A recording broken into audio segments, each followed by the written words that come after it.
The Spinoff Podcast Network. K-pop to me means more than just listening to music. It's learning to be myself. The Spinoff's new documentary, K-Pollies, follows 3 Pacific youth obsessed with K-pop. In a one-off documentary, see what they've found in Korean pop culture and how they bridge it with their own. When you start dressing, looking different, everyone side-eyes you. But in K-pop, they're just like, no, like celebrate yourself. Watch K-Pollies today at thespinoff.co.nz/videos. Made with the support of New Zealand On Air.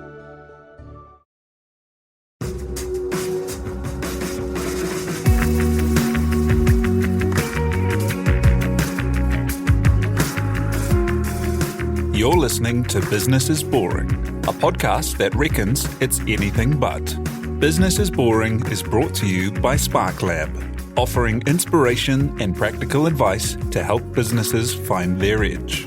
To hear more about SparkLab, including details about the latest events, workshops, and business tools, visit sparklab.co.nz. And now, here's your host, Simon Pound.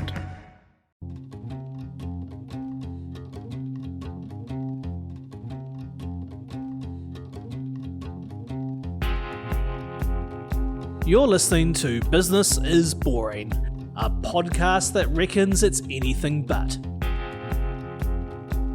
Business is Boring is made by the Spinoff with help from Callaghan Innovation, New Zealand's innovation agency. Here's your host, Simon Pound. In the cloud on Auckland's Queen's Wharf around May, the pre-eminent contemporary art event in New Zealand, the Auckland Art Fair, takes place, bringing together many of the top galleries and artists in New Zealand and around the Pacific for around 10,000 odd art lovers to head in and see and buy more than $5 million of contemporary art.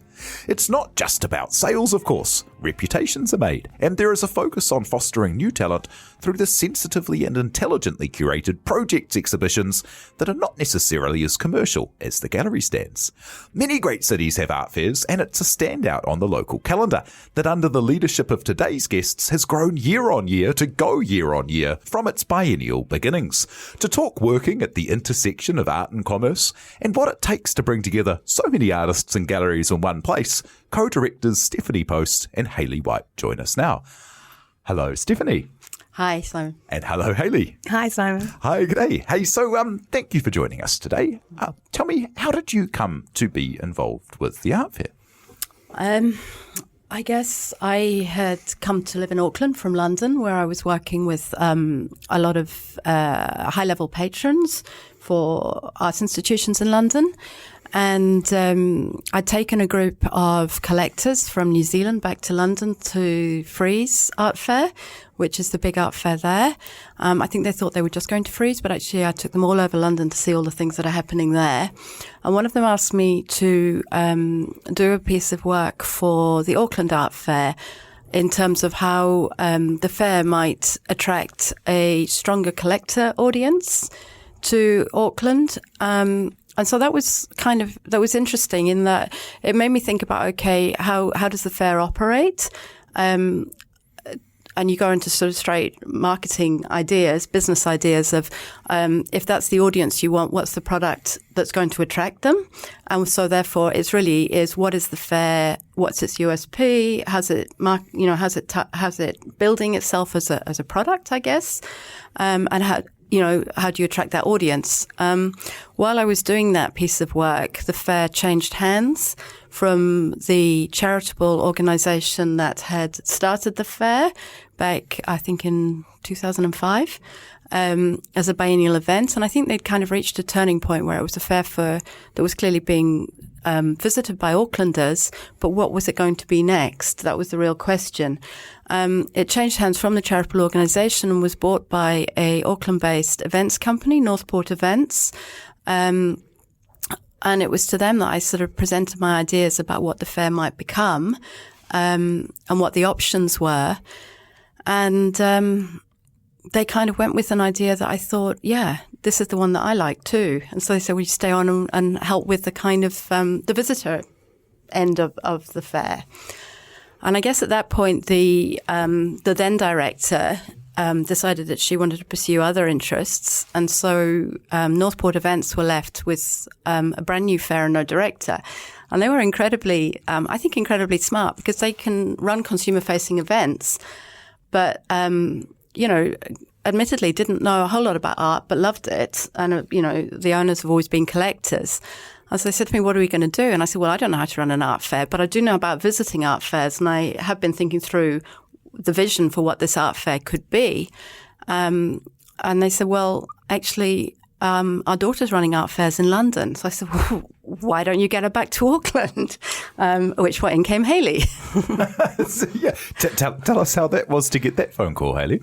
It was exciting, yeah. So I had been working in London and Istanbul on an art fair called Art International, and we ran it from 2013 to 2015. And then after that, there had been a few terrorist attacks in Ankara in October 2015 after the fair in September. So the owners... that was the sort of reason for them to no longer run it, because they weren't able to get collectors back over from America or Europe. That it was sort of becoming a little bit more risky, and not so many travellers wanted to come. When I heard that Mum and Dad had brought the Auckland Art Fair, and it was an opportunity to come back. It made sense to come back. My partner, his visa was expiring, so it seemed like a good time as any to move back to New Zealand. It wasn't just some kind of elaborate ruse that they bought an art fair to get you home? No. No, not at all. I never thought that I'd work for my parents, actually. When they were looking at buying it from the Contemporary Art Trust, they talked to me about it. And I said it would be a good idea to, it's something that you could do really well. And then I think when it landed in their hands, they saw the sort of nuances of an art fair compared to the other things that they do. And luckily they had Stephanie on board to help guide them through that. What are the differences in running an art fair here, where it had come from much more of a kind of local kind of audience, compared to these international fairs where both of you had your experience that were maybe more about the international collectors market and the much more kind of like, rather a much more kind of global affair rather than what had been quite a local affair? I think that in the piece of consultancy research that I did for them, what I was starting to realise, and I'd only been living in Auckland for about 2 or 3 years at that point, so it was really interesting having lived in London. What you saw was that there was a very similar situation to what there had been in London 10 or 15 years ago, where New Zealand artists, and this is the absolute reason for it, New Zealand artists are extraordinarily good. Why that's so that's a whole nother conversation, but they are. If you look at what young New Zealand artists are doing on the international stage, they're amazing. You look at Simon Denny, Luke Willis-Thompson, Zach Langdon-Pole, Kate Newby, they're all out there acing it around the world. All of them in some of the top awards and top... Completely. It's just extraordinary. Yeah. And when you then start to look at, you talked about our project program, there's another generation in their early to mid-20s who are about to take off and do exactly the same all over again. They're extraordinary. So you've got this base where you've got fantastic artists, you've got some very, very good galleries, you've got really engaged and interested New Zealand collectors. You're sitting quite a long way away from, our nearest really major international art fair is Hong Kong Basel. But you're certainly sitting a long way away from London or New York or Berlin, which are the other art centres. There's a real opportunity here. And it's like what Frieze did in London 15 years ago. There were a lot of artists working in the East End. There were great galleries. There were a lot of collectors. But for that one moment, which is what an art fair does, where you can engage with the collectors, you can engage with an interested audience who don't quite know where all the galleries are and don't quite have the time to spend their lives following them. You can develop new markets. And and so an art fair is not just what happens inside the building. It's the galleries are absolutely central to it. Then there's the experience around it. So the projects, the food, all the other things that go with it, and how it expands out into the city. And suddenly you can, not suddenly in like 24 hours, but, over time, you can make that place really central on the map for art of that region. So we're a regional art fair. And it's a logical progression from being an art fair for the city to become an art fair for the region. So, collectors come from Australia. This year we're going to have a few collectors from China, hopefully more next year. And, they should be coming from the west coast of America. New Zealand's got so much to offer. But in art terms, it's amazing. And it's cultural tourism. And I imagine that all of the work that so many of these galleries and artists have been doing over the years, building a presence at, say, Hong Kong, Basel, which, it's almost like spring break for the New Zealand art scene. Like everyone decamps to kind of Hong Kong and flies the flag there. Are we getting people coming in who are the same kind of market and the same kind of community around those shows coming? That's something that we're definitely working with, and part of what Stephanie does really well. She was in Shanghai at the end of last year, talking with groups to get them to come to Auckland for the fair, and it is something that takes a while to build up. And it's our third edition in 2019. Sorry, we're that's one of our sort of KPIs that we really want to make sure we are on the map and people are coming to see what's on offer in Auckland. How do you run it? How does an art fair run? Not by itself. It's a lot of people don't quite understand this, but our really significant central moment is the galleries. So galleries from around the region are invited to apply.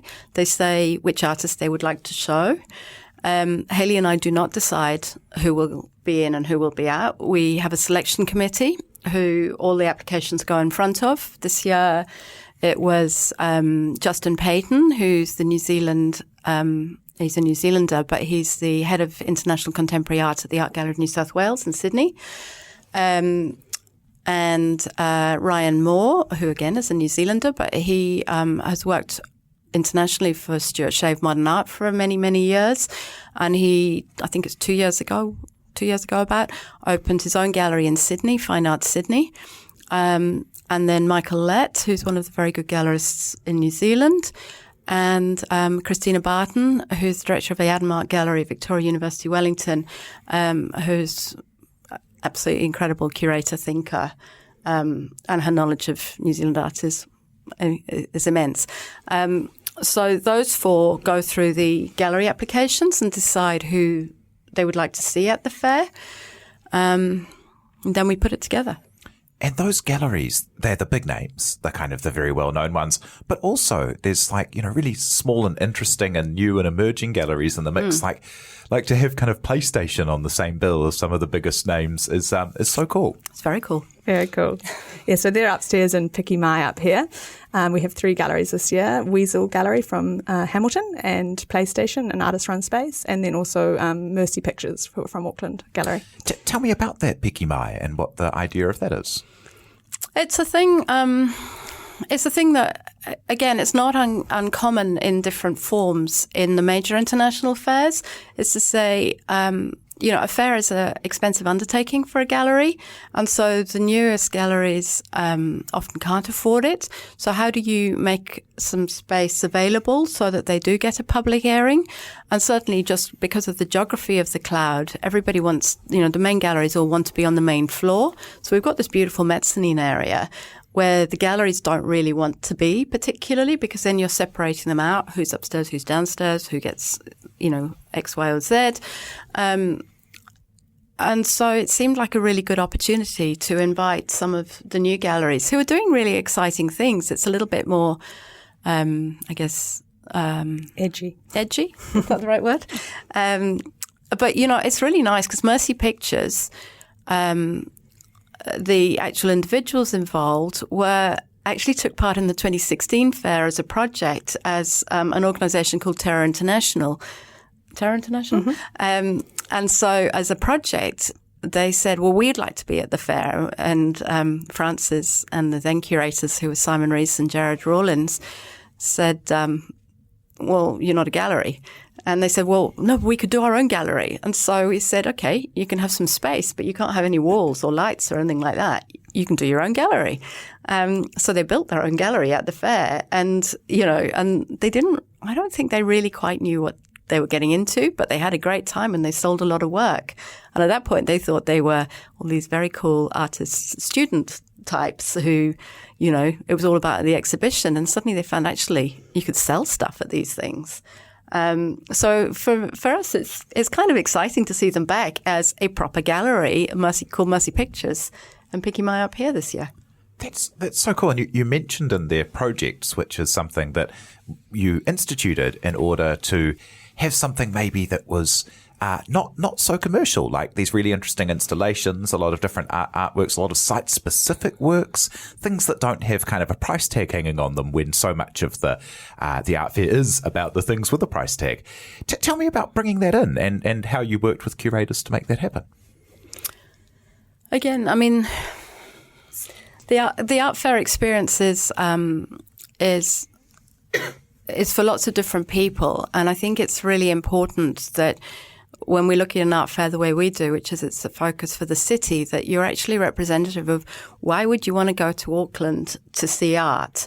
And it's about everything that's happening here. So that's not just about the artists who are represented by galleries, which is often, you know, many years sometimes into your career as an artist. There's a lot of really exciting stuff happening outside of that as well. It doesn't make it better or worse, it's just different. So if you're going to actually have an art fair that says this is art in Auckland, you need to somehow include that. And so the projects program, as you say, is curated. This year it's Francis McConnell. He's been involved now for 3 years in different capacities, from being the administrator in 2016 through to a co-curator last year and now the sole curator. And for us, it's been a really interesting journey. So this year, it's great that there's 10 projects, and he's worked on the basis that, having done an open call last year and had a lot of artists who said I could do this or I could do that, and it was a fabulous show, and the artists went on to do lots of good things afterwards from it. He's invited 9 artists and his last year's co-curator, Gabriela Salgado from Tatui, to nominate an artist that they'd like to see do it this time. And some of them are collaborating and some of them are just handing the baton over. So this project is called Whanangatanga, which is, you have to excuse me, I'm English, which is... It's kind of got notions of kinship and collaboration within it. So these artists are doing that form of collaboration. And what I'm really excited about is they're all being commissioned. It's all new work. So that's thanks to partners who include Deadly Ponies, Britomart, CNZ, Chartwell Trust, and the Fair, have all come in and said, we'll make the money available to commission the work so that it's new. It's never been seen before. And 2 of them are in Britomart and 8 of them are at the fair.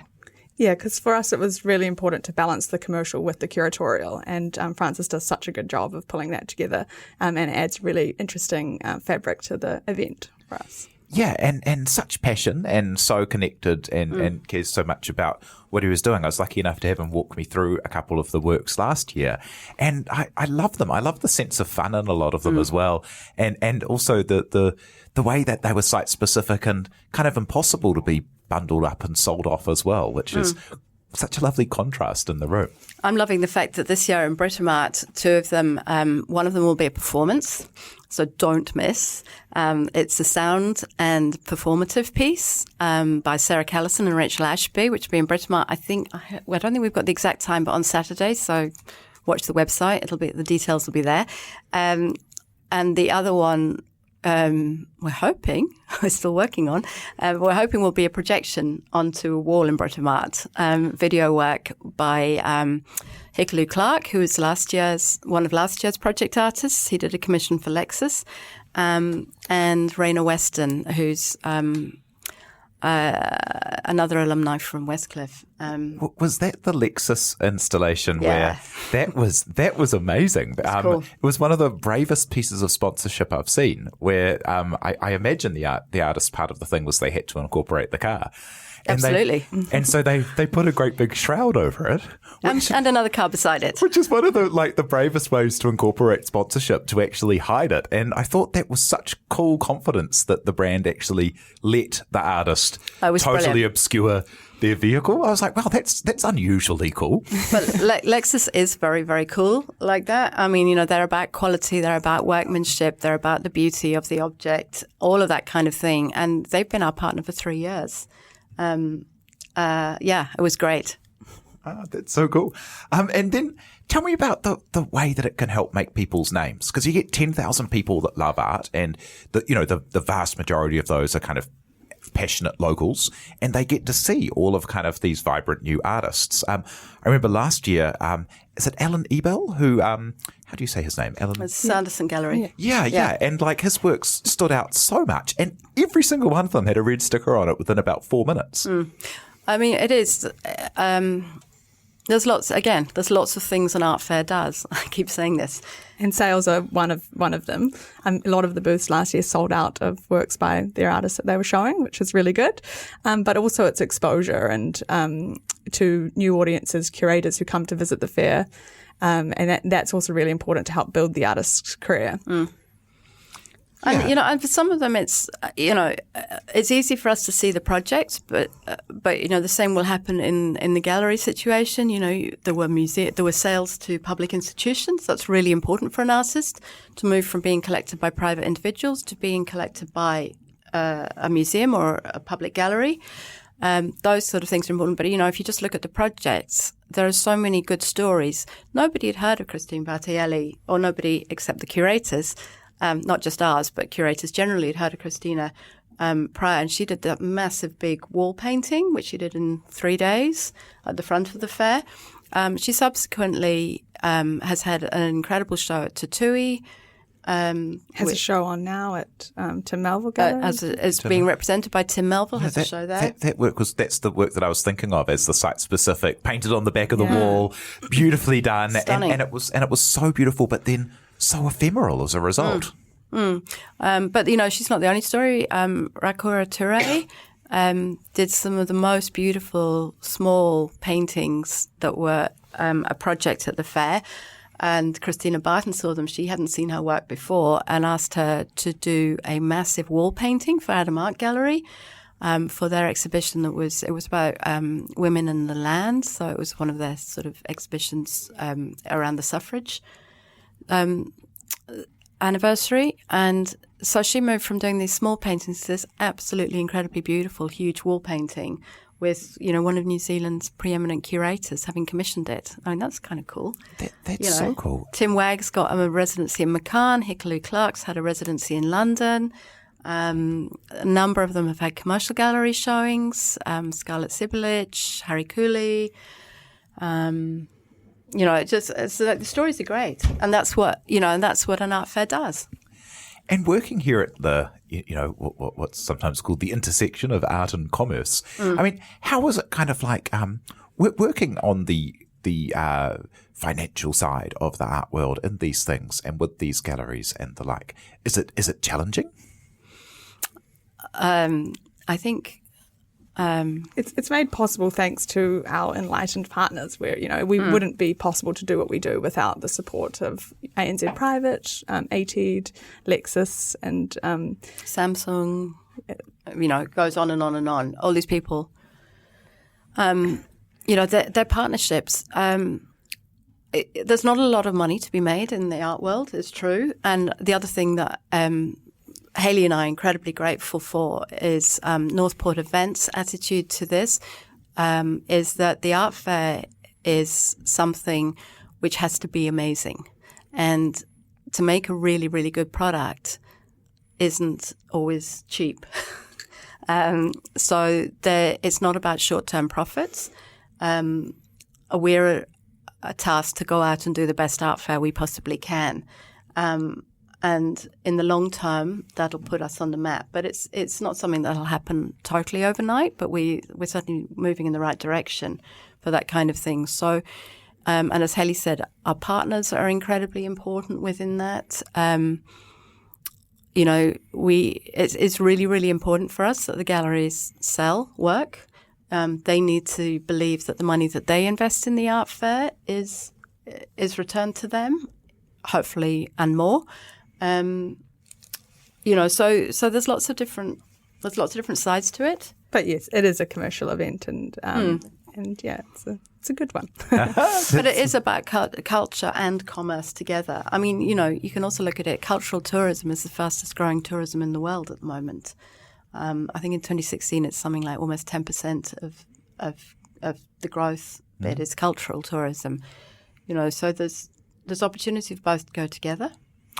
And as a final thought, let us know. So we're looking at 1st of May to the 5th of May down at the Cloud on the Auckland waterfront. And maybe if you're listening somewhere far away, you could be part of that cultural tourism and come and visit.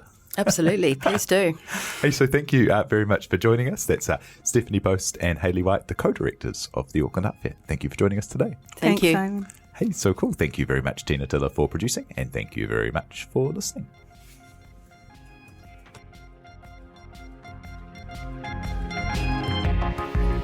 You've been listening to Business is Boring, presented by Simon Pound. And brought to you by the Spinoff and Callaghan Innovation.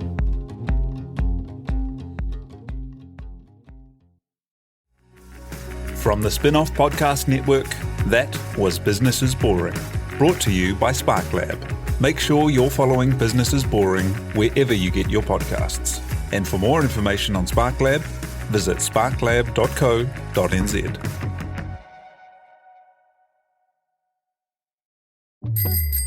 Ready to rediscover the joys of cycling? With over 300 kilometres of cycle paths across Tāmaki Makaurau, jumping on your bike and going for a ride is such a fun way to discover the city from a different perspective.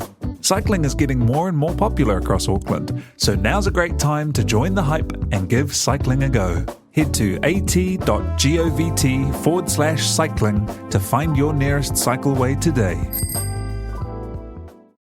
The Spinoff Podcast Network.